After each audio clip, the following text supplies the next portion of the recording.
I get news notifications on my phone from all my different apps, which is great because as Erin, my wife, alleges, I have probably have undiagnosed adult ADHD, which means, I get all these, my phone sends me squirrels, Oh, You yeah. get that thing. Okay. It's something to keep you Yeah. occupied all damn day where you don't actually do the work that you're supposed to be doing. Yeah, nobody needs to be sitting at the desk doing work all the time. I don't know anything about that. No, not at all. Yes, I do. I had one come up today that was so bananas that I had to share it with you. And I think you probably have seen this too. I saw this today, but Okay. say it out loud. I want to read this. It doesn't even sound real. I have to read this out loud. From ESPN, quadruple amputee pro cornhole player charged after allegedly fatally shooting passenger in car while driving during argument. There's a lot to unpack in that sentence. This guy's name is Dayton James Weber. He's 27. Yeah. I've actually seen him play cornhole. Have you? Okay. I don't know how I came across it. Yeah. But yeah, the guy is no hands, no legs. I have so many questions.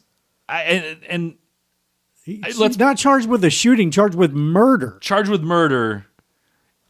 He doesn't have any limbs, and he shoots a guy in a car that he's driving. It brings up a lot of questions. But really, and we could go many minutes on that alone.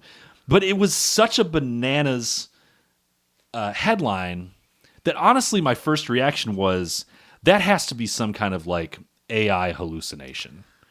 Gosh. And I brought this up because I wanted to ask you, like, how many times now, because we see so much, there's so much AI slop floating around all of our social media feeds, and every article that you see, like in your news feeds, it seems to be like half of them seem to be written by AI.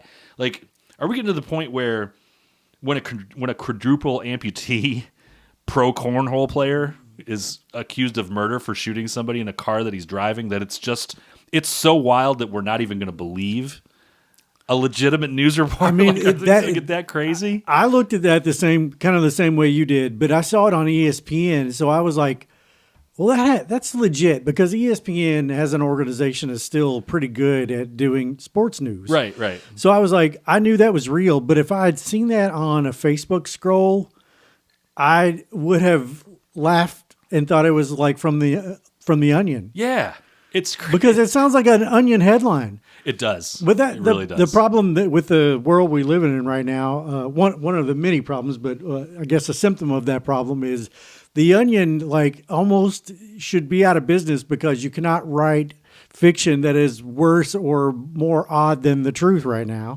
Yeah, it was making up shit 15, 20 years ago that now you look back on that and you're like, wow, that was actually pretty mild, the direction that they were going. We have to do an episode this summer on things The Simpsons were right about. we could do a multi-week arc on that. Oh, my God. But let's not go down that. We'll do that at a later time. Yeah. I was just thinking about that. Yeah. But like, I have been a longtime pro wrestling fan. I don't watch anymore. But when I was a kid, like I grew up on that stuff. My grandmother, every Saturday we'd go and have the best meal that she could make, which was Crockett's Deli Chicken that we would go get at Bobby Crockett's IGA down the street and come back and watch Memphis Wrestling 11 to noon. Oh, my God, that on sounds awesome. Channel 18. We did that for years, and I grew up on it, and I was really into wrestling as a kid and as a young adult. And in my Facebook feed, to this day is full of that kind of stuff just because I like the history of it. Yeah. And I like to go back and watch matches and kind of figure out how they were doing things. And I have seen AI pictures of like Dusty Rhodes, Hulk Hogan, and Bruno Sammartino standing together having a beer along with Andre the Giant. And it looks so real. Yeah. Those pictures never happened. Yeah. They never happened. I know. But the photo stuff is actually pretty realistic. The video you can still kind of tell for now. The video is crazy. There was one that popped up in my feed that had this dude who took his husky or whatever to the pet store, and the husky apparently throws a fit. And it's like, if you look at this for 3 seconds, you can tell, like, here's the checkout lane that like exits into the rest of the store, Right. and all these other things. But man, there are some times when there are some times when it's so indistinguishable. I'm like, I have to like run this through an image search just to find out for sure. And it freaks me out because I'm like, how crazy would a headline have to get before you're like, that's got to be fake. But I don't know what I'm trying to say here. I think it would have to be like Ted Cruz gives Democrat a compliment, or James Carville is rational. We are just two middle-aged refugees from Generation X. Man, we grew up in a time that was a lot simpler than it is today. Could we gamble on sports back then? No, not really. We did, but not legally. But now? Now we can, and we can talk about it on a podcast, and we can talk about a lot of other things too. And we're going to. I'm Lanny. And I'm Andrew. And this is Bet Small, Lose Small. How's your brackets looking? Oh, I didn't fill out a bracket. Did you get to stop it? No, I didn't. You didn't fill out a bracket at all? I did not fill out a bracket. I have not done a bracket in a couple of years. Really? I'm not in a group of people that does a pool anymore. Okay. And so I just like, now that I can bet on the games, I really don't like, the bracket is not a thing for me. Huh. That's funny because there is a giant group of millions of people that do this that you can go online and compete with. I do. I know that, and I know that you have. I don't know why I stopped. Like, I guess I stopped being a super college basketball fan a few years ago. Yeah. And it wasn't because they did anything. I think COVID had something to do with that, and then I just got busy doing other stuff. And for years I worked second shift. Oh, yeah, yeah. And so I kind of got out of the habit of watching it. Yeah, the college game changed a little bit, too, once it felt like it changed. It felt like once it wasn't really the breeding ground for the next NBA levels of talent. Like all this, it was one and done. The one and done. The one and done hurt it for a while. I think the one and done has hurt college basketball, and now the tournament is always going to be the tournament. The tournament is fun as hell. Yeah. It just is. Everything about it is fun. Yeah. Except that it has 4 too many teams. That's beside the point. Yeah. But the sport of college basketball, I think, is in a little trouble. Well, I don't know. I think, in an ironic way, I think NIL might be the thing that saves college basketball, because now, the last few years, you would have some of the top NBA prospects, instead of going to college, they would go to the G League or something like that, or one and done, which is yeah. I just don't. I've never liked the rule. I said years ago it should be the baseball rule, where you either go straight into the NBA or the NBA system, whatever that looks like, or you go to 3 years of college. Yeah. Well, I think NIL is going to change that, because now, and look, the way that teams are constructed now, the ones that want to win, they have to be constructed a little bit differently, because the teams, the point of college basketball is still to win the national championship. So if you want to do that, you got to spend money, you got to bring players in, and you're seeing these guys that are 20, 21, 22 years old, hanging around and playing. They're almost like they're semi-pro, I guess, is what you would call them at this point, because they'll go from. The one thing I really don't like about these guys that transfer 2 and 3 times is, I think John Calipari said it not as eloquently as I'm about to say it. He said basically, you can't get a degree like that, and he's not wrong. No. Because I don't know if you've ever gone from one college to another. They don't like to take the other college's credits. No, they don't. They want the money for themselves. Yeah, they want you to do this over again, or that doesn't quite match up. So unless they're getting special dispensation for their athletes, which they are not supposed to be, they're going to come out like after 4 years of school with like 100 hours of credits. Right. Which is not enough to graduate anywhere that I went to school. No. You need 120 or maybe even more.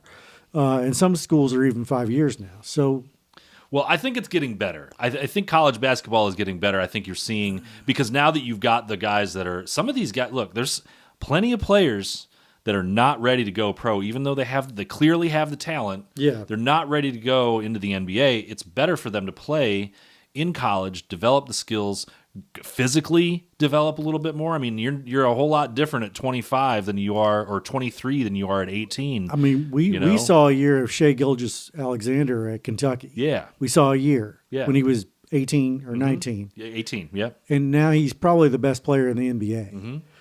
Did you see the best player in the NBA when he was in college? Because I didn't. I didn't. I thought he could be something for sure. He was good. I Yeah. mean, he was a top 10 or 15, 20 recruit, something like that. But the talent wasn't apparent enough that the Clippers No. didn't decide to trade him to OKC. So it's in some of these cases, and I know the NBA doesn't necessarily want to invest high draft pick or a lot of draft capital or money or whatever into guys that are 22 years old, because you can take a kid who's 18 and you can develop him in the pro system instead of having them develop in a college system. But still, there are guys that would get passed over for that and for the NBA system, and yet 2 years later they're seniors or fifth-year seniors even, and they're Otega Owe is probably going to be a second-round pick. He's just finished his fifth year of college. Yeah. Denzel Aberdeen, same thing, probably a second-round pick, and I think those guys have enough talent to play in the NBA. Yeah, they'll make a roster, and there's nothing wrong with that. Absolutely nothing wrong with that. And they wouldn't have come out. They would not have been in that position after 1 year of college either. No. So let's talk a little bit about the tournament games. We're recording on Tuesday the 24th, so we just had tournament games started last Thursday, Friday, Saturday, Sunday. It is for my money, the best weekend in all of sports. Oh, it's so much fun. That maybe, unless you just are a golf guy or something like that, some Masters people might say that's a better weekend. Yeah, well, if you say that, then I don't know. I mean, the Masters is awesome, but it's not. Let's be honest here. It's not NCAA basketball. No, there's so many storylines in the tournament. And I want to start with one of the best things I saw, and I'm going to steal this from you.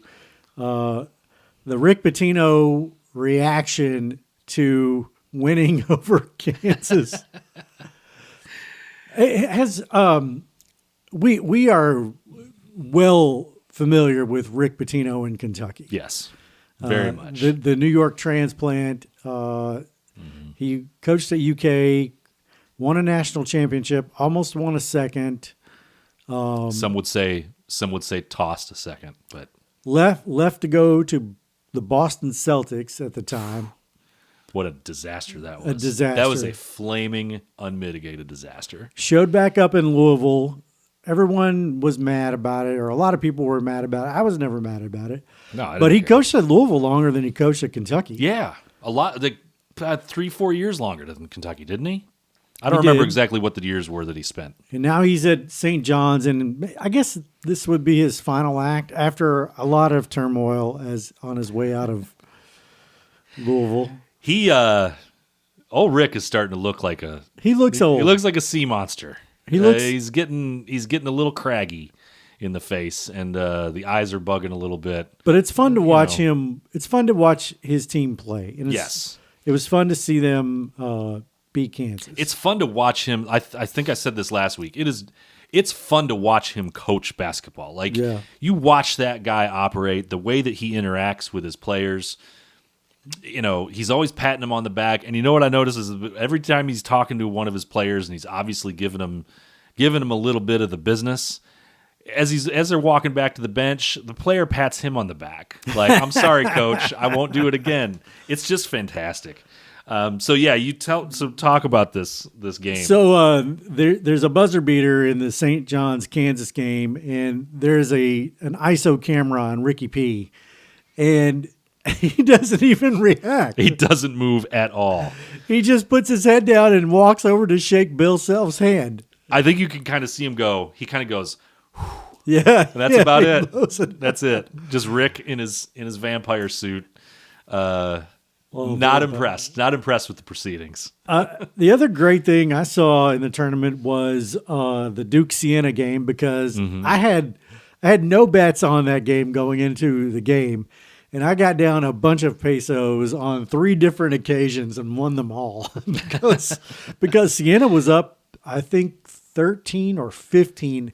They were up 13 at one point on Duke, and you and I were texting back and forth, and I was like, I don't know, they got to make up a point a minute. It's a lot of points, but I was like, maybe they can last. And then, of course, Duke is just better all around. Duke didn't take the lead until 4 minutes and 8 seconds left in the game, and at that point, let me do some math here, 20, 30. At that point, Siena's 5 starters had played a full 36 minutes of basketball. Like they played every second of that game.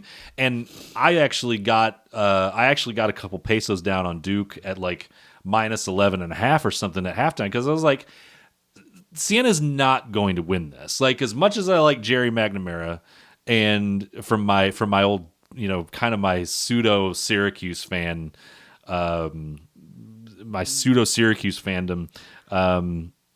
as much as I liked what he was doing, and I enjoyed how Siena was able to control that game, and how Duke just looked like they were sleepwalking through 3/4 of it, I was like, there's no way that Duke is winning this by less than a dozen. Like, it's just not going to happen. And it took everything that they had to beat Siena by 6. And I was really impressed with that. And apparently Syracuse was too, because they almost immediately hired Jerry McNamara to be their next coach. Hey, that's good for them. Yeah, good for him. Yeah. I got down on Siena at plus 1,600 with a profit boost on a money line, and cashed it out for a small profit. Good work. What else? I got, let's see. That was one of them. What was the other thing I had Siena in? Oh, I had Siena plus 15.5. Oh, God. And I had, that's fantastic. I had TCU over Ohio State. It's almost as good as the 16 actually winning when you get something like that, because that's a spread that, like, I think I had a spread on Siena on Duke that was like plus 15 or something. I knew immediately that game was that was going to be a problem, and that's when I kind of tried to hedge it with chasing it at halftime with the minus 11. I think I said plus. It was like minus. Duke was like 15 or 18 point favorites in that game. We did have a 5-12 upset, and I want to talk a little bit about some of the mid majors complaining that they can't get games. Okay. Did you see that? Like, yes, I did. A couple of different coaches basically saying we have tried to schedule some of the top tier teams and they just won't play us. I think it's a valid point and it was specifically High Point's coach, and his name is escaping me right now. He's got a point. Okay? Yeah, he has a point. But there's no benefit to the high majors scheduling these teams. When you blow a couple games like that, you schedule a mid-major that is like a Siena or like maybe a Siena, I don't know, a High Point or Miami of Ohio, and you get scorched by them. Like, it's not just about your season. It's like, no. Also, you've got recruits coming to these games and making decisions on where they're going to go to school. It does not really benefit you to beat a high, because if you the only positive outcome, there is not really a positive outcome. There's just the expected outcome or the negative outcome for the major team. It's a double whammy for the big teams. It's a double whammy in this way. Oftentimes, a team like Kentucky will pay a team like Howard to come to Rupp Arena. It's an early season game, or maybe even it's like the first game or the second game. They'll pay a Howard or High Point or somebody like that. It's a tune-up game. Yeah, but they pay them. Yeah. They pay them to come play instead of a home and home. They pay them to come play in their arena. And the double whammy is if you pay a team to come to your arena and they beat you. Yeah. And your recruits are there. Mm-hmm. There is a no-win situation. Right. So they're scheduling not just somebody like High Point, but they're scheduling the worst team in High Point's conference. Sure. So they don't want to schedule a competitive game. That's just not in their interest. No, it doesn't make any sense, especially when you're doing that early in the season. Now, I could see. Well, I mean, the schedules are made so far in advance. There's no way around it, because I would like to see some of those mid majors. How does it impact a team like High Point if they do get to play a couple of power conference teams, and then instead of being an 11 seed or a 12, were they 12? They were a 12. Okay, instead of being a 12 seed, maybe they get a couple quad 1 or quad 2 wins under their belt, and now you're not a 12 seed. Now you're an 8 seed. Yeah, they're an 8 or 9. That completely changes the trajectory and the potential of where you can go in the national tournament. To High Point's credit, they beat Wisconsin 83-82, and then they played Arkansas close. Very close. And that was a great game. Here's the reverse of that, though. Okay, Texas did not have a good season, right?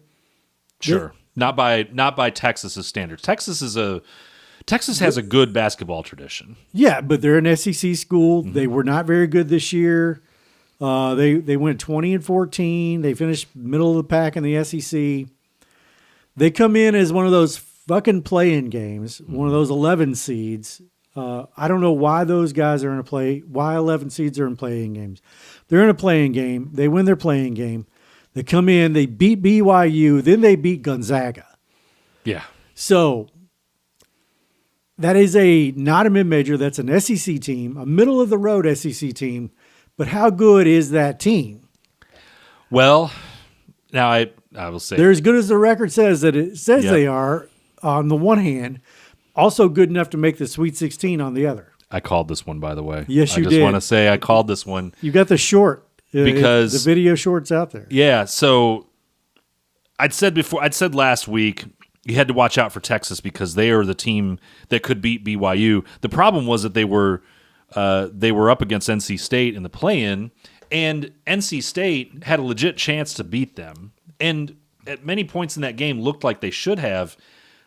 But now you've got Texas, and this is the number one argument against having 11 seeds as having a play-in for anything higher than like a 14, because Texas is clearly a good enough team to compete with a number 6 BYU with AJ Debinsa, who's going to probably be a top 3 pick in the NBA draft. They beat a 6 seed, then they go ahead and they beat Gonzaga, the 3 seed, and so that's obviously a team that's way underseeded, right? Yeah. Should not be playing. They should just be the 11 seed. They shouldn't have to play in to that game when they were at risk of losing that game to North Carolina and NC State in the first place. 2 mid-majors should be vying for that 16th seed to go play the number 1 seed. Absolutely. Every year, if they're going to do 68 damn teams, you know what? Why not do 76 teams? Right. Make each one of the 16 seeds a playing game for mid-majors. It gives them an extra game. It gets them to the postseason. Yeah. Just do it that way. Careful what you wish for, because we are not far from having a 96 team field if the NCAA gets there. But anyway, my point is, like, stop it with these 11 seed playing games. It's stupid. They're stupid. It's stupid. Texas is the best example of how stupid that is. Speaking of best and worst thing, you talked about Arkansas, who I actually really like now to make a deep run. I think there's potential for them to come out of their bracket. I think and head there to is the too. Final Four. Yeah. And part of that reason is because of Darius Acuff. Now he's so freaking good. He is incredible, and he was not really on my radar, other than like the little bit of research and digging into the NBA draft that I tend to do. I'm kind of an NBA draft junkie for whatever reason. I just love the NBA draft and looking at like who's the next guy going to be. We're going to have superstars coming out of this. Darius Acuff was not on my radar. Now he's been a top, and part of that is because this freshman class is so loaded with Cam Boozer and Darren Peterson and all those guys.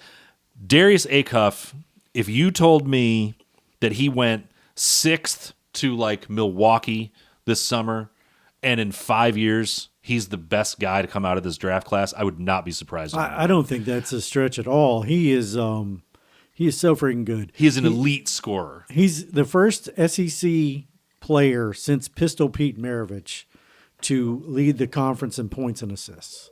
And he also, I think I saw today, he became the first college player to score a signature shoe deal. Like other guys have gotten, since we've had NIL, other guys have gotten shoe deals, right? Not like a deal, but like a deal with Nike or a deal with Adidas or something. Not like you're going to be like, this guy's going to come into the league starting as a rookie and he's going to be wearing DAs. Like that's going to be his signature shoe.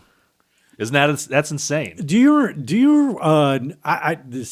This is hyperbole for me. The last guy to sign a big deal with Reebok that I recall, or maybe it's the reverse. Yeah. The last time Reebok signed somebody to a big deal was Shaquille O'Neal. Was it really? Yes. Shaq Reebok? Well, Reebok. Reebok. What's going on with Reebok now? Reebok came to prominence in the late 80s in that, starter jacket kind of era. Reebok starter jacket. Oh, the pumps. You remember the pumps? Yeah, I had the pumps, the Reebok pump. So Reebok had kind of fallen off. I mean, I hadn't really seen much from Reebok in the last few years.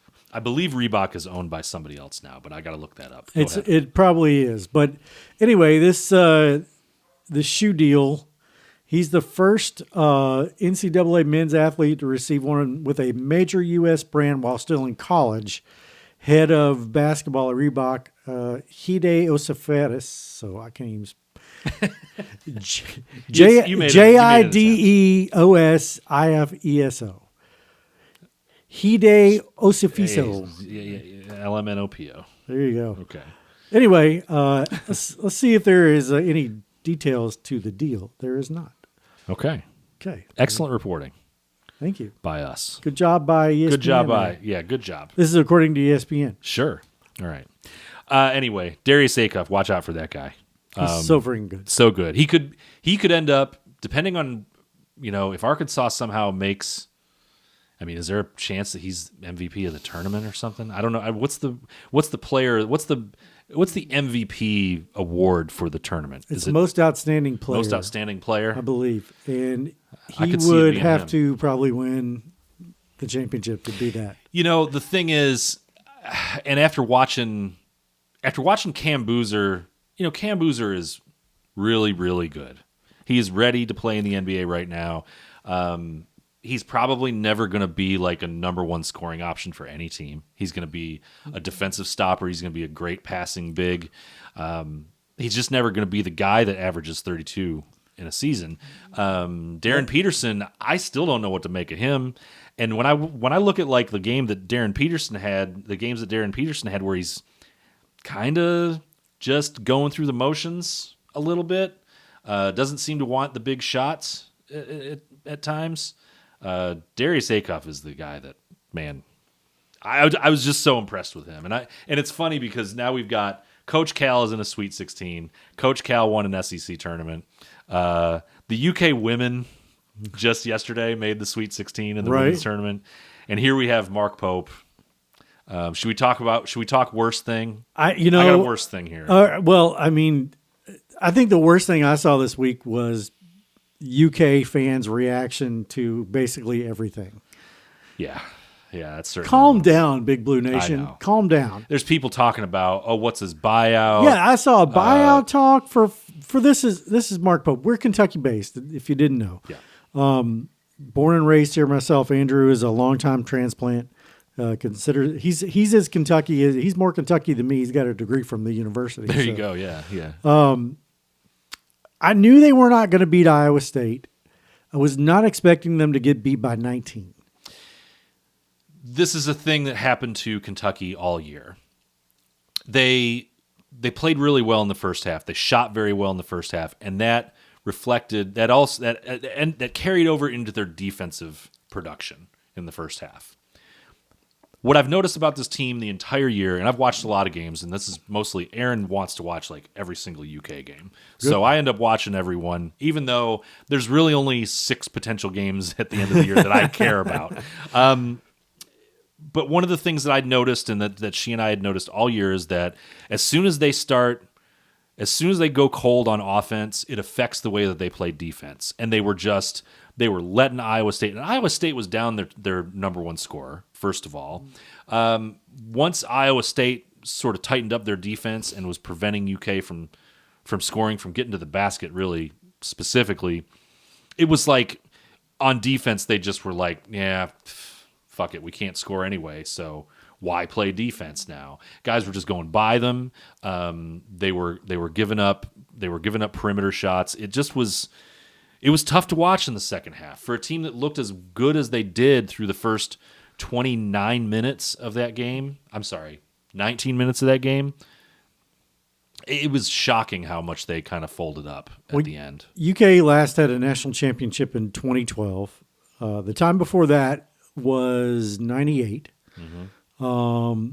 So the drought between 98 and 2012 is 14 years. Yeah. And the drought between 2012 and now is 14 years. Yeah.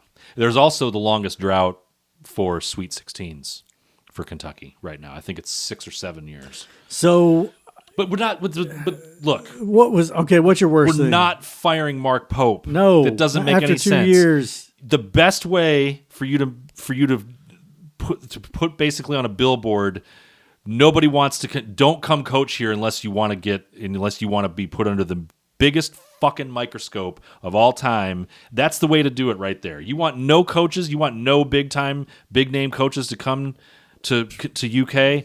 Kind of like what happened a couple years ago when Cal left and we ended up with Mark Pope. Not saying that that's a bad thing, but wasn't their Dan first Hurley choice. wasn't. Dan Hurley basically said no. A couple of the other top coaches have just basically said, I'm not even interviewing for that job. You want to make it much worse, fire Mark Pope after 2 years of averaging 23 wins this season. Thank you very much for your moment of sanity. There, moment of sanity for the UK fans. I don't think they're going to buy it, but we can keep saying it. People are mad, man. They're mad right now. Yeah. We were saying this in a text. The people that make a college sports franchise, whether it be basketball or football, their entire personality, I don't understand that. Yeah. I do a sports podcast or a sports-centric podcast. I don't understand those people. Yeah. Nope. So I don't know. Is there anything else you wanted to say about the tournament? Any game that you enjoyed watching? I actually enjoyed watching Tom Izzo coach against Louisville. He looks so damn old now, but he's still kind of scrappy. Yeah. And I think his team is kind of fun to watch. Aaron and I noticed this the other day. Tom Izzo never looks happy. He always until the end when it's like a sigh of relief. And then and it's only relief. It's not happiness. He's just, all right, we made it through another one. Aaron was like, Tom Izzo looks mad. They're winning. I was like, baby, Tom Izzo is always mad. And she goes, yeah, you know what? I think he is always mad. Right. And she's got family that went to Michigan. Oh yeah, and Michigan State. She's from. They're Michigan. all. She's that's like her B teams are Michigan and Michigan State. So. Let's talk about Florida for just a minute. Yes, and that was the next segment. Or that was whatever. the other worst thing that I wanted to mention was just how Florida. First of all, let's just get it out of the way. How on earth do you not get up a shot at the end of that game? Just not even got a shot up. No. I cannot believe they came down, dribbled the ball, passed and dribbled the ball the length of the court, and then didn't get a shot up. Unconscionable. You have to, if you're the coach, I mean, surely the coach said, you have to get a shot up. You have to get a shot up. You have to get a shot up. Somebody take a shot. And the guy dribbled himself into a corner. They double-teamed him, and they ran him down in the corner. And all he had to do was pull up and take a shot like he's done a million other times, and he said he'd try to pass it. Well, and there are many obvious awful jokes that I could make about giving the ball to the Asian kid in a basketball game, which I'm not going to make because it's just mean. And actually, Javian Lee, I'm sorry. Jeremy Lin? No, Lee. His name is Lee. he actually had a really good game. And what happened was he dribbled into what the he got into that corner kind of, and he was double teamed. Well, it looked like the play was drawn up where he's going to sprint down. He's either going to look for a shot at the top of the key, or he's going to come around the outside of the key and curl around and dish to try to get a dish to a forward or a center under the basket, who's then going to go up for a layup. The play took a little bit too long, and Iowa's defense just collapsed on everything. Iowa's defense was swarming in the second half. I mean, it was an impressive defensive performance from them, to the point where I was like, man, I would not be surprised if we see Iowa in the Final Four either. No. I mean, I don't know how good Nebraska is, but their defense was stout in that game. I mean, you get to this time of year and there's more timeouts, there's a lot more rest. Guys can play. You can play 6-7 guys.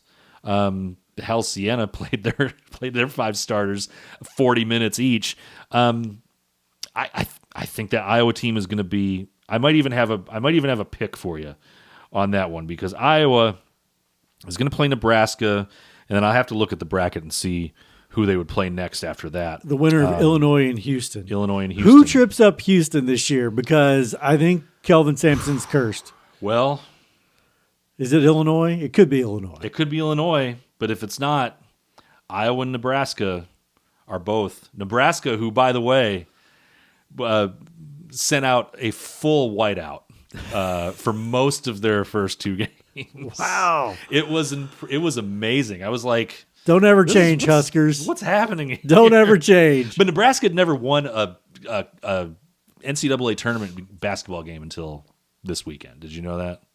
First time Nebraska had ever won an NCAA tournament game. Good for you, Nebraska, and they won too. There you go. That's about all I had. And Florida, Florida killed me. Florida absolutely wiped me out. I had the pick. We'll talk about the picks that we had, but they wiped out my good bracket. My bracket that I was in like the 99th percentile on ESPN. I'm kind of capped at how well I can do in that now, because I had them winning the title. Yeah, I had a plus 600 bet with Florida in it. Won 4 of the 5 legs. Yeah, they killed us. Terrible. All right, we'll take a break and we'll come back and talk about weekend number 2 of the NCAA tournament. All right, we'll be right back. Start with some tough love. All right, ready for this? Here goes. You two suck. Period. Yeah, you guys fucking suck at your job. I'm gonna come down there and beat the fuck out of you, you fucking stupid bitch. You suck. What happened? You are looking so sad and bad. Get ready. You better start stretching. I'm gonna fucking wear you out, dumbass. We don't know how he feels about our work. Oh, no. Oh, God. Oh, my God. We got 8 games this week. This is where it gets. Do you get sad like you do like the end of the NFL season, now that you've only got like 4 games a day? This tournament is stretched out so over 3 weekends, I guess. Yeah. So it's kind of like the NFL playoffs. It's like each game becomes more important and kind of more fun to watch. Mm-hmm. But yeah, you get a little sad. You're like, you get to that Thursday of the second weekend, and you're like, wait a minute. I think March I can't watch basketball all day now. What's happening? March is weird for me because my birthday is March. My wife's birthday is in March. Our anniversary is in March. The kid, I adopted her kids. I've raised them since they were little anyway, but I adopted her kids in March. So we have all that stuff going on in March. Plus you have the tournament. My daughter's birthday is this weekend too, on the 27th. So yeah, it's a busy time. So it's and spring is back. I mean, we had 80s in Kentucky, then we had our 70s, then we had snow, then we had 80s again. The difference in the sadness level, I think, is because when you get done with the Super Bowl, it's still winter for like 2 more months. Yeah. And this, at least when basketball is over, you're like, well, there's still NBA and it's starting to get warm. So, and baseball is kind of around the corner. Yep. I can get into a baseball game most nights, even if I don't know everything about that baseball game, just on the treadmill or something. I haven't watched a ton of baseball we're veering off course a little bit. We're actually going to be calling some baseball games in a few weeks. Yeah, That's going to be interesting. In like 3 weeks, we're going to Yeah. call some high school baseball for the Frankfurt Plant Board. That'll be fun. Might have to take a week off in there because we're doing 2 days worth of games. I don't know if that's one game a day or. I don't know. I was supposed to get an email from the guy today, and we texted, but I never got an email. So. We've veered into talking about our own plans for the next couple weeks now. All right, Let's look at these games. We're going to be getting paid to talk on that show at least. Yeah. Yes. Right. I think the most fun game, the most intriguing game that I have is to see Patino take on Duke again. Yeah. So St. John's versus Duke. St. John's is plus 235. Duke is minus 295. Duke is a 6.5 point favorite. There's just something about Duke that I didn't like in those first 2 rounds. They handled TCU pretty well, but yeah, but St. John's is a different beast, man. St. John's plays a different brand of defense than any of those other teams that they've played so far. That's going to be an interesting one. This is the perfect example of like how it gets to be pretty difficult to pick these games. Yeah, this is. I'm parlaying some things, and I'm taking some underdogs just because I think I don't see a clear number one. This is the best team in the tournament. Right. I just don't think that's out there. No, I personally lean towards Arizona. I think they're the most talented team, followed closely by Michigan. But I'll tell you a game that I'm really interested in watching is Texas and Purdue. Yeah. Purdue is a minus 330 favorite, but they're only favored by 6.5. This is kind of prove it time. Not prove it time for Texas. They've already proven plenty. But man, I feel like they've got a shot. They have a real opportunity. Here because to mess some people up. Yes, they do. Because if they win that game, they're going to play the winner of, let's see, which bracket are they? They're going to play the winner of Arizona-Arkansas. Arizona-Arkansas. Okay. Well, Arkansas, I don't think has much. Arkansas is an 8.5 point underdog to Arizona. And again, I just think Arizona is one of those that you can throw that Arizona minus 365 into some of your other parlays and just kind of sweeten those a little bit. I think Arizona is gonna steamroll Arkansas. I just don't think that. I don't know. I don't think Arizona is that much better than Arkansas because Arkansas has, I think, maybe the best player in the tournament. That's true. The only problem with Arkansas is, we talked about Darius Acuff. One of his weaknesses is that he's not a great defender. Now, we can go through the long history of excellent guards that couldn't really play defense. It's not because he doesn't like to play defense or because he refuses to or anything. It's just he's not a very good defender, and that kind of carries through the rest of that Arkansas team. They're not a great defensive team. Well, and it's weird because that's been with Coach Cal. That was always like it was defense and the dribble drive offense, right? And this team just doesn't, for whatever reason, they just don't seem to have. They don't have that defense DNA in them, and that's going to be a problem against Arizona. I think the problem that Arkansas has that's bigger than that, though, is I have seen John Calipari consistently have the best talent on the floor and not win the title. Yep. And now he does not have the best talent. So what in his makeup, what in his background tells you that if he doesn't have the best talent, he still has a chance to win? There's not much. There's not much there because if you get into there's plenty of people that'll dispute this, but you get into a tactical battle with Cal, and you got a pretty good chance of winning. So I like it personally. I like Arizona to win the whole thing. I definitely like them to make the Final Four out of this bracket because I don't think Purdue or Texas has what it takes to beat them either. And I think my picks will reflect that also. I'm also really interested. Did we talk about Houston and Illinois yet? Briefly. Okay. Houston is favored by 3.5 points.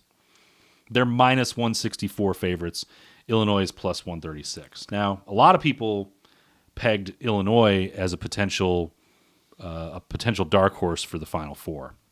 Houston, as we know, now they played for a national title last year against Florida, but we know that they have a history of letting us down in the tournament. Is this a place where you're willing to put a little bit of a few pesos on Illinois at plus 136? Yes. I'm always willing to bet against Kelvin Sampson in a big game. He did make the finals last year. He did not win those finals. So, This is true. but I don't know if this is the spot. It may be that winner of the Nebraska-Iowa game. I mean, this kind of sets up, though, if Houston's going to make another run at it, it sets up well. If they get past Illinois, they get a Nebraska team that has 2 NCAA wins in the history of its program, or Iowa, the 9 seed, which would be one of the highest seeds to ever go to a Final Four. Iowa, who just showed that they've got the kind of defense that can slow down pretty much anybody if they can slow down Florida. Sure. Yeah. I don't know. Those are two offensive. Houston has a good defense, but man, I think. Would you be surprised to see Iowa come out of this bracket now that they've knocked off Florida? No, I wouldn't be. I mean, I can't say I wouldn't be surprised. They're a 9 seed. They're Okay. a 9 seed for a reason. Okay. I don't know if I would be surprised after seeing how they played this past weekend. Let me just say this, though. If you think that they don't have a chance against the 4 seed Nebraska, you are wrong. They are a 1.5 dog. That's it. Yep. They're plus 112. Plus 112. Nebraska's minus 134. If you're betting just on that individual game, man, that is the 1-800-GAMBLER game of the week right there. Yep. Don't pick that game unless you're just throwing that into a couple of throwing somebody in a couple of parlays to kind of sweeten the deal, and I've got a couple of picks like that in just a second. Michigan and Alabama are the longest odds on the board. Minus 580 and plus 420. But 10.5 points. I just don't think I don't think Alabama's very good. They're good enough, obviously, to be a 4 seed and get this far, but they looked a little shaky first 2 rounds. They had one of their players arrested for having over 2 pounds of marijuana in his car not long ago. Don't know how much that rattled them. But I think there's a reason. Michigan is really good. Man, they're really good. I think they are the clear favorite to come out of their bracket. All right. How do you feel about Michigan State and Connecticut? I didn't put them in anything yet because it's a pick 'em. Basically, it's a 1.5. They're Michigan State's plus 100 and UConn's minus 120. The numbers reflect that. I have concerns about Connecticut because, again, I think I mentioned this last week. They've just been weird all year. This isn't the kind of Dan Hurley team that we saw win. Did they win back-to-back titles a few years ago before Florida? Several years ago. Okay. So, Dan Hurley, I think it was 2 years ago. Because Dan Hurley there was talk about him leaving Connecticut after winning 2 titles to come to UK, which he quickly shot down. So was that just 2 years ago that he won back? It might have been 3, but he's had recent success. I mean, he's had Connecticut in the national conversation for several years now. But this has just not been the type of team that we expect to see out of UConn. And I like Tom Izzo. I want Tom Izzo to win this game. I don't know if they will, but at plus 100, that's another one that I would like. I would throw into a couple of like long shot underdog parlays to get some good value. You were correct. UConn beat Purdue in 24, and they beat San Diego State. What? San Diego State? That In sounds 23? right. Yeah. That sounds right. All right. Yep. Yeah, it got weird there for a little while. It really did. Yeah. Yep. College basketball can get weird, man. We might see Iowa State, speaking of getting a little weird. Iowa State. Iowa State's playing Tennessee. They're minus 192 favorites. They're minus 4.5 over Tennessee. Tennessee is plus 158. Now, we've seen Tennessee a couple times this year. Kentucky kind of steamrolled them a few times. What are your thoughts on this line? Is Iowa State now, after what they did in the last 18 minutes of the game against Kentucky, are we seriously undervaluing Iowa State in this game against Tennessee? No, I just think that Kentucky is just not very good this year. So using them as a barometer is really tough. Okay. Iowa State were 29-7. They were 12-6 in the Big 12. It was a good league. I mean, it was okay. Yeah. I tend to disagree. I think, I don't think that Tennessee. I think Tennessee was more or less on the same level of Kentucky. I mean, they're probably just a half a step above Kentucky this year. Yeah, SEC was tough to figure because everybody was beating everybody. Kentucky had so many problems this year. Yeah. They would win a game that you didn't think they would win, and then they lose. Lose by 25 to Vanderbilt. Yeah. It's like they never made any sense this year. They never were consistent. So I'm not sure that using that Iowa State game as a barometer tells you much. Okay. Well, who do you like in this game then? I think Iowa State's the more talented team, but they're 57% to win on users on CBS Sports. Okay. And Tennessee's picked in 8%, although I'm not sure how that doesn't add up to 100%. Yeah, that's weird. That's a weird number. This is the users pick in the Sweet 16, 57% Iowa State, and 8%. Maybe that was in all brackets. Maybe in all brackets. Yeah. Lots of people picking Kentucky in this The good game. thing about Tennessee is they've seen it all. Yep. They've played the 24th best strength of schedule. They have a 10-point differential. They're tested. They're in a better league than the Big 12. There is something to be said about the tests that you face in the SEC for sure. Going against the former, they're playing the defending champs in Florida and Kentucky, and then Vanderbilt was good this year. Alabama, Arkansas, that's a tough league. So they're tested. I just don't know. I think Iowa State. What I saw from Iowa State was a team that has a really good defense, and also might be getting back their leading scorer, who they didn't need to beat Kentucky this past weekend. No, and that would be huge. I mean, that would change all the lines for me. Absolutely. So do you have a couple of picks that we can throw out? I do. Let's hear them. First one I've got. Now this is kind of a you're gonna have to have a little confidence in some of these favorites, some of these short favorites. Now I've got Arizona first of all at minus 365. This is a 3-team parlay.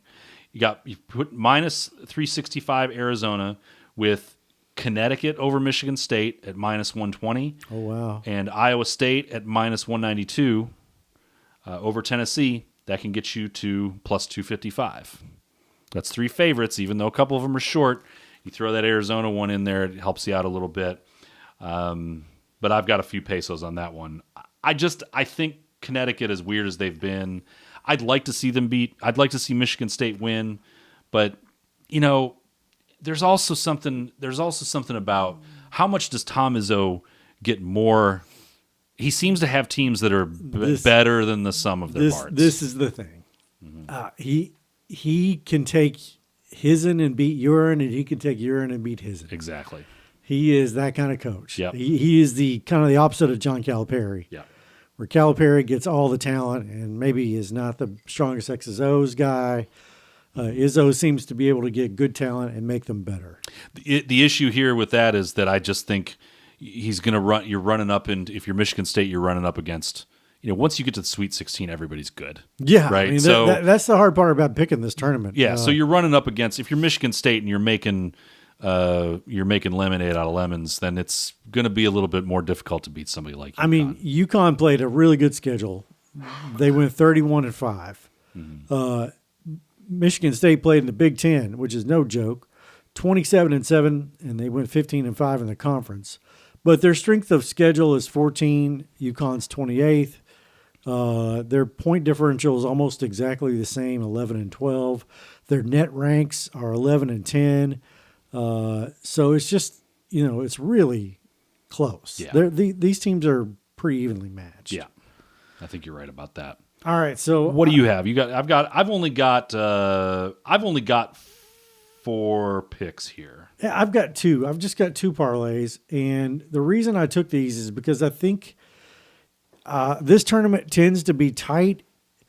I have seen teams make pretty good runs, and I like Arkansas to cover the 8.5.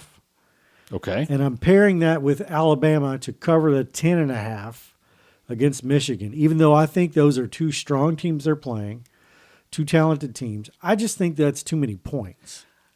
I have to tell you, we did not talk about these. No, we before didn't do it. We made our You went picks. the exact I went opposite. the exact opposite way. Number 1, I think Arizona and Michigan are the 2 most talented teams left in the tournament. But do you see them winning by 12 or 13 points? Okay, so I see Arizona winning by more than 8 against Arkansas because I just don't think Arkansas is a great defensive team. Okay. And Arizona will dump truck you if you can't play defense. Okay.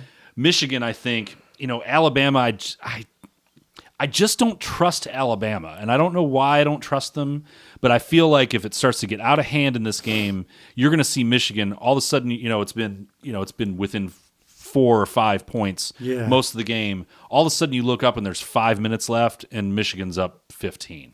And it was like just a minute ago they were up 6.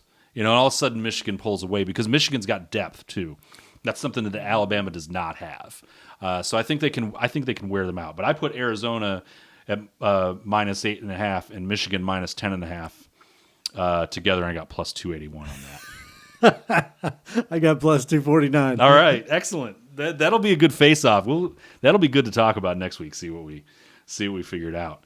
And then I've got one more. Do you have any more? I've got one more. Do one more. I've got a couple. I got 2 other picks here, but I'm not. One is just a money line with a profit. This is a parlay again. Texas 6 plus 6.5, and Arkansas plus 8.5. I don't know why I feel compelled to give Calipari the benefit of the doubt here. Okay. I just do. Texas is fun. I think that's a fun story. Yeah, it really is. It really is.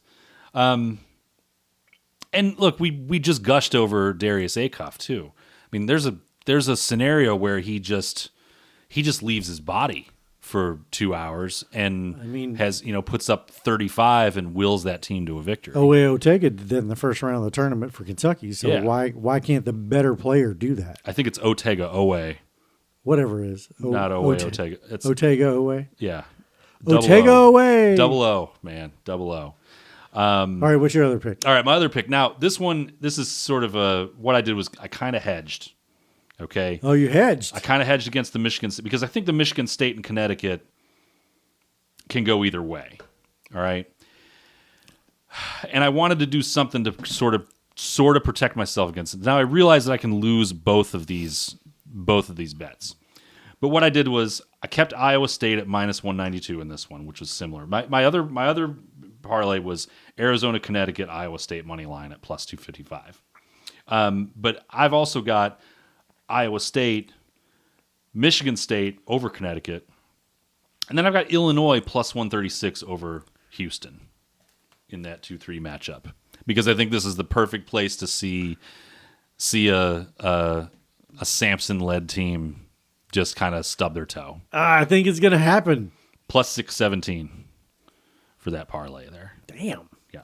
I like it. And what I did was I put a few less pesos on that one and a few more pesos on the Arizona, Connecticut, Iowa State. And that way I sort of covered myself. No matter what, the pesos that return from either one of those, assuming one or the other wins, you're still gonna be up a few pesos at that point.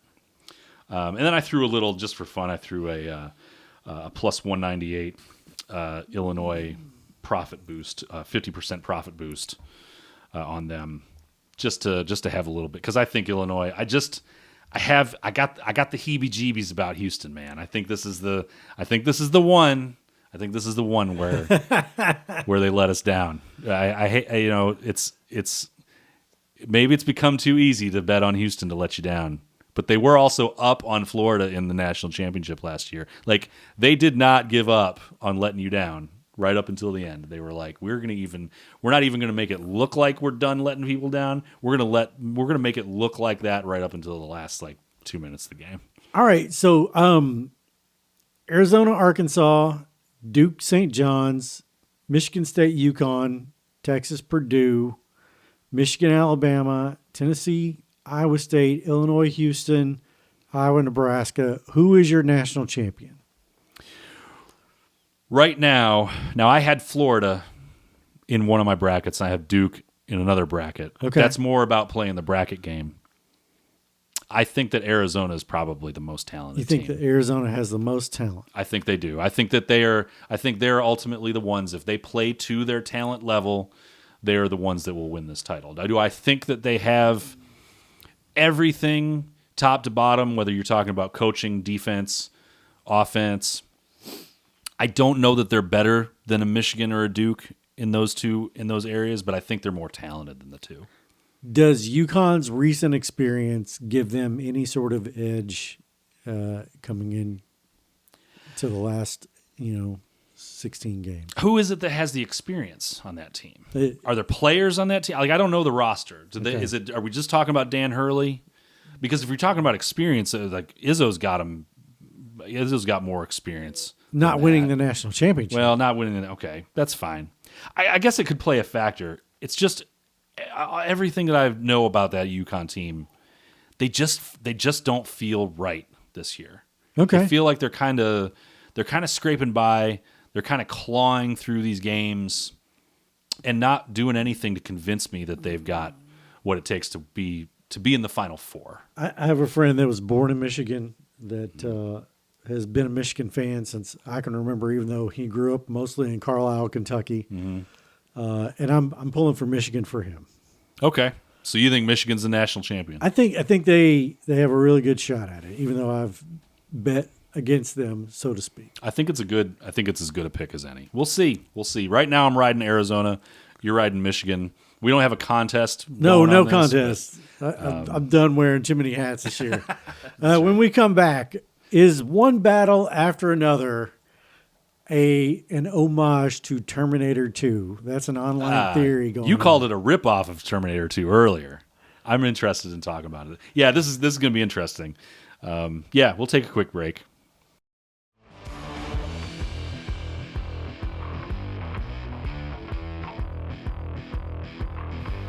So there's a theory out there on the interwebs this week that Terminator 2 and One Battle After Another are loosely the same film.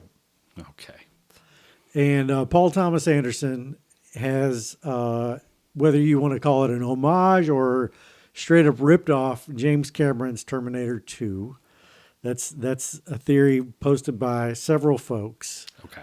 And I'm going to run it down for you. Yeah, okay? walk us through this, because I personally, I think it's a fun theory that I don't agree that it's not enough for me to say, well, it's a ripoff. But you go ahead and run us through this. All right. One Battle After Another has a paranoid burnout revolutionary trying to protect their child from an unstoppable killing machine. So Terminator 2 has Sarah Connor, who is trying to protect her son from the original Terminator, who in this film comes back and tries to protect the kid, right, the one that he tried to kill earlier. By the way, one of the differences in the plot there.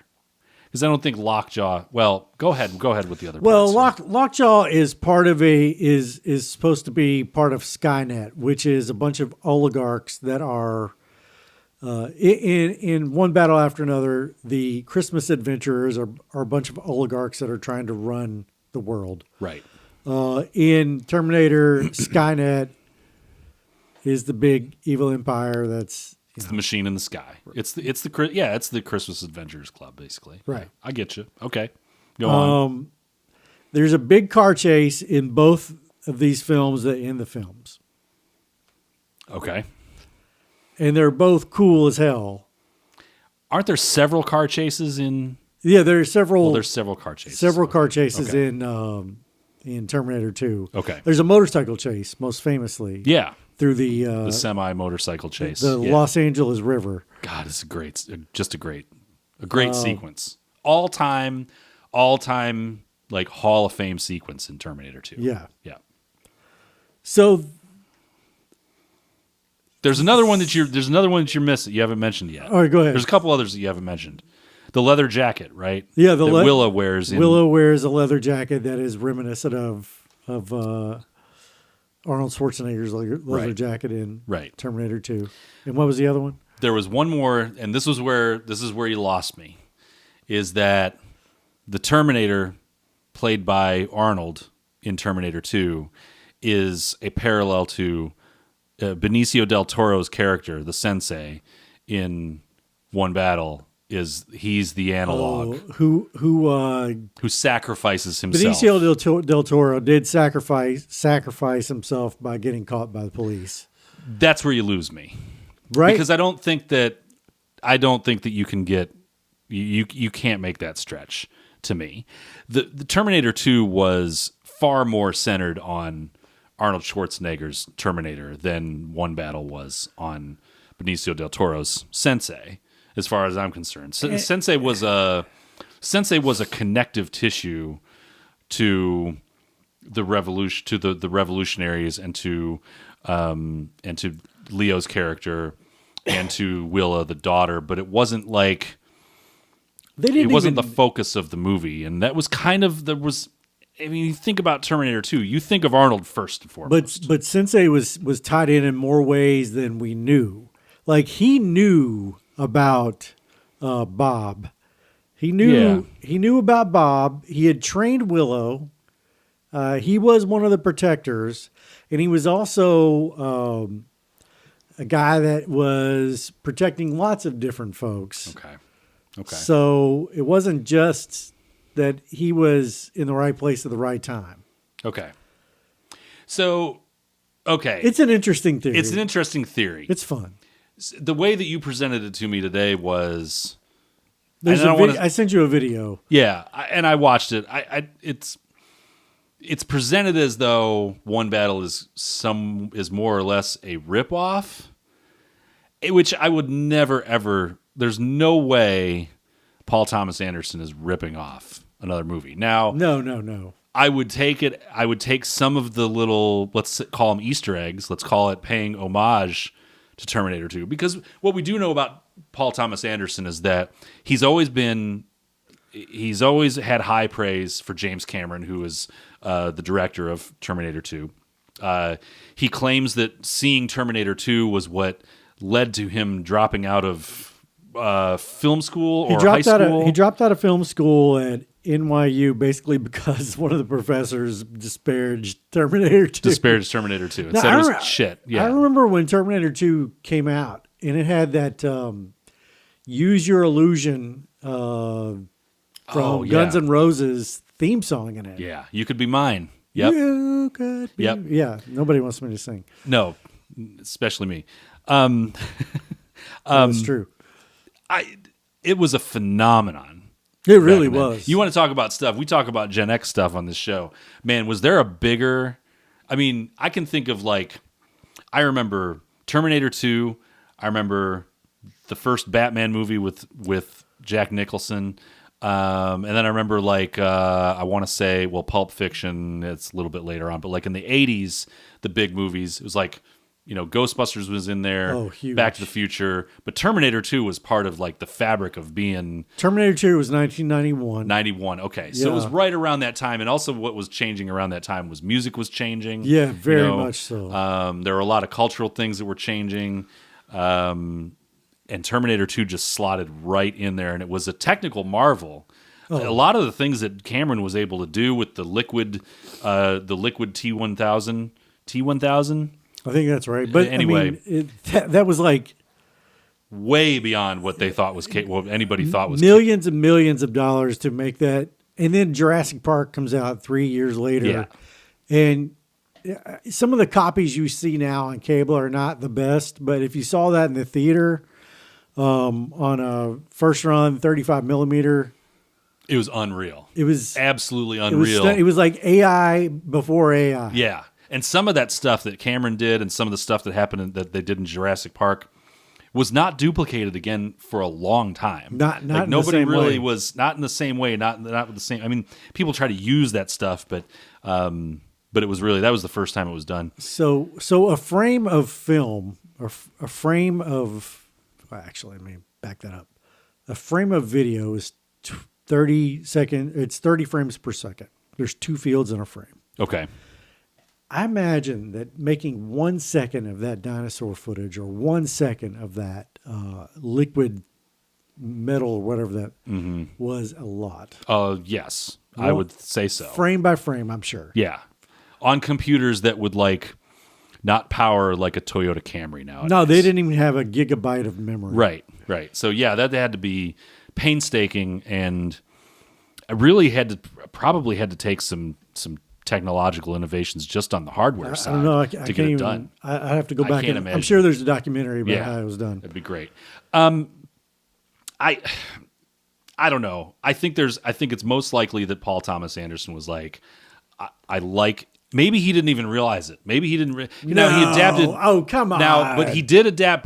But he did not write the source material for One Battle After Another Fair, either. fair. It was adapted from. It was adapted a book, screenplay. Adapted screenplay. So I'm sure there is plenty of Easter eggs in there.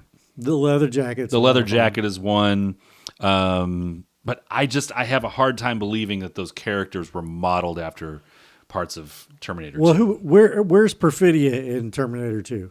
Well, that's my question. When you're talking about Lockjaw is the liquid Terminator and all these other things, you've got that whole sort of, let's call it the preamble of that movie that sets up the whole thing. It's from the time that Bob meets Perfidia and their revolutionaries. None of that seems to fit into the Terminator timeline, unless you consider that an homage to the first Terminator movie. Did you see the criticism of that of what the revolutionaries were about?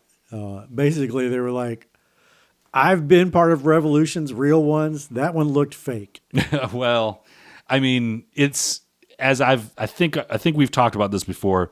It always felt to me like it was intended to be a caricature of every person, every group, every interest in that movie. I mean, you can't say that the Christmas Adventures Club is anything but a caricature of either you can say it's a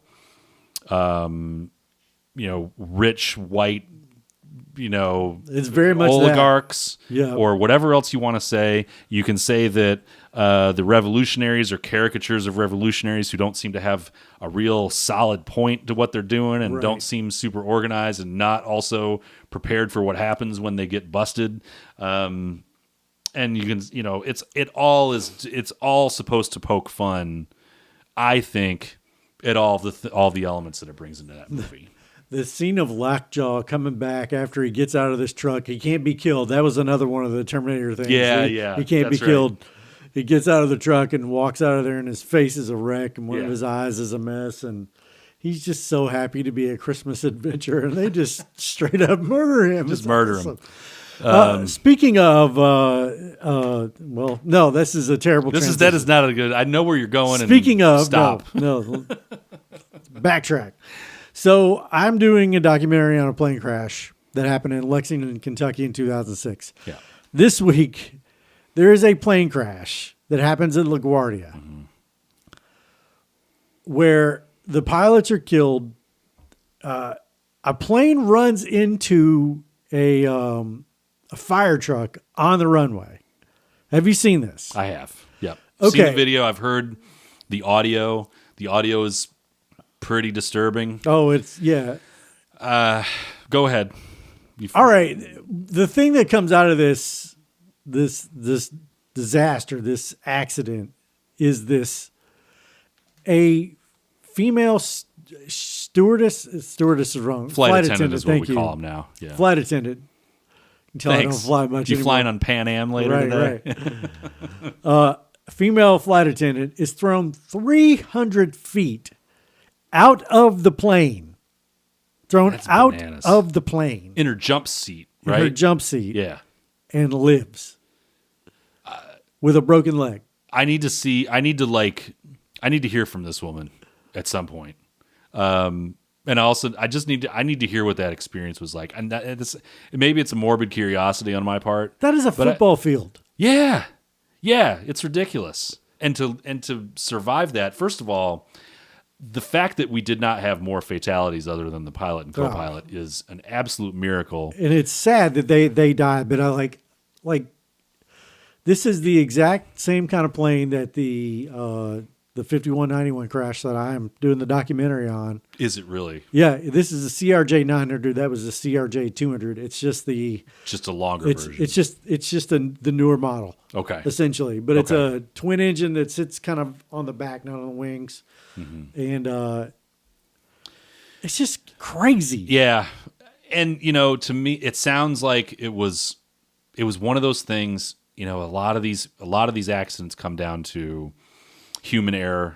Oh, almost always. Almost all of them do at some point. Sometimes it's mechanical failure, but even those mechanical failures come down to some kind of failure in maintenance. It sounds to me like this was an avoidable accident, but also not one that's like, you can't point fingers at things like, understaffed control towers. No, there were two. I mean, there were all that kind of stuff. Yeah, it was late at night. It was a standard. Everything was pretty standard, and it was like, I feel bad for this tower controller because he is going to be. This is going to haunt him. Like if he can even go back to his job after this, it's gonna be his brain is going to be a mess for a long time because of this. You would have to think so. Yeah. But anyway, the point of that was I just can't believe this woman was thrown 300 feet out of a plane. People think that planes are strong. Let me tell you, they're like octopuses. Yeah. They're up in the air. They are strong. They can't be torn apart. Like the wings are meant to flex and all that kind of stuff. They don't do well in car wrecks. No.